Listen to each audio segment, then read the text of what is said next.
ഇന്ന് ഒരു കുമ്പളങ്ങ ജ്യൂസ് ഉണ്ടാക്കാം. ഇതിന് ഞാൻ എടുത്തത് ഒരു വലിയ കഷ്ണം കുമ്പളങ്ങ, 4 തണ്ട് കറിവേപ്പില, 1 കഷ്ണം ഇഞ്ചി, 3 കാന്താരി മുളക്. എരിവ് നിങ്ങൾക്ക് വേണമെങ്കിൽ എടുത്താൽ മതി. ഇനി കുമ്പളങ്ങയുടെ പുറത്തു ഭാഗത്തുള്ള വെള്ള കളർ നല്ലതുപോലെ ഉരച്ച് കഴുകിയ ശേഷം ചെറുതായി മുറിച്ചെടുക്കാം. ഞാൻ തോലോടുകൂടിയാണ് അടിച്ചെടുക്കുന്നത്. ഇനി ഇതെല്ലാം മിക്സിയുടെ ജാറിലിട്ട് ഒന്ന് നല്ലതുപോലെ അടിച്ചെടുക്കാം.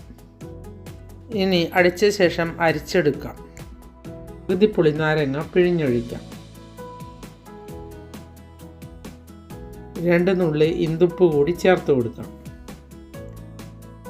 ഇന്ദുപ്പില്ലെങ്കിൽ സാധാരണ ഉപ്പായാലും മതി. ഇത് ഹെൽത്തിയായ ഒരു ജ്യൂസാണ്.